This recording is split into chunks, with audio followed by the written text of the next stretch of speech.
both sides say they are following Swami's instructions.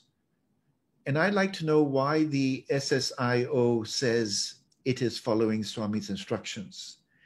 Now, we've heard the Central Trust point to the Permanent Charter of 1981, and that seems to be a justification for some of their positions. So could I ask you to speak to why you say the SSIO is following Swami's command? Sairam, thank you. Sairam, brother. First, I want to offer my humble pranams at the divine lotus feet of our beloved Master and Lord Bhagavan Sri Sathya Sai Baba. And I offer to all of you my love as well, because Swami resides in your hearts.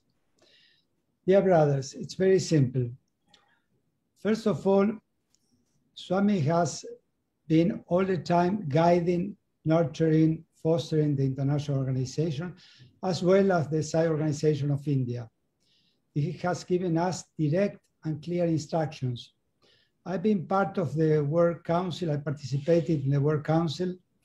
I have also been a witness when Swami dissolved it, because he said that the international organization has grown so much that it needed to be run by itself. Then he created two zones, East and West. Then he merged the two zones in one under Dr. Michael Goldstein. And then in 2003, he created the Prashanti Council. When he created the Prashanti Council, he gave us, the members that he appointed to be part of the Prashanti Council, direct instructions about how we should work, how the Sri Sathya Sai International Organization should work. Not only I listened from his lips, the direct instructions he gave us, but also those were then translated into the guidelines that we have. When Swami then in 2006 created the World Foundation, he decided that the World Foundation should become the governing body and the Prashanti Council, the administrative body of the international organization. And he continued guiding us in each World Conference where these guidelines were updated. For example, the SI Institutes appear and we have to include them, the guidelines. Everything was reviewed and approved by Swami. This continued to be so till November 2010, when Dr. Goldstein and Dr. Reddy presented the updated guidelines to him. And at that time, you remember he was not speaking very loud, but in that interview, he spoke loud and clear, and he reviewed every paper, every page, every sentence, made corrections and approved them. So we are following his instructions. And then let me tell you something. I spoke with Brother Satyajit, who told me that 2 years before Swami left his body, he announced him that he was going to leave his body, and he started to make proper arrangements. And he made modification in the Central Trust. At that time, he was a sole trustee. He created a managing council. He created several committees. The only thing that he didn't change was the Sri Sathya Sai International Organization, because he felt that it was right as it were. So we are following just what the structure that he gave us.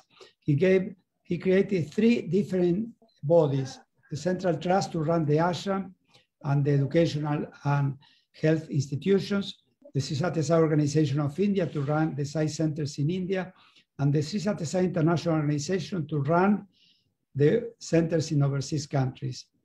We are following his guidelines. He never changed those instructions. That's why we cannot betray what he has directed us to do and to follow. Even that in the web page of the Central Trust, it is stated till 2013, 2014, that there are 3 different bodies, independent, each one of them.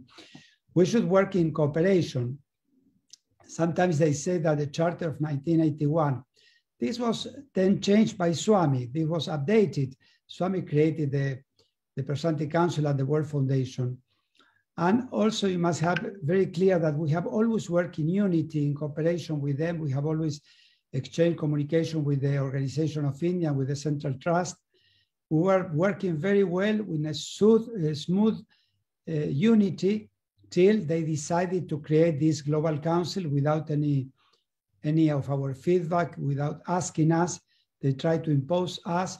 And we rejected that because in the concept paper that they sent us, it was completely against the instructions given by Swami, which I can later on explain why it is so different what the instructions given by Swami to us.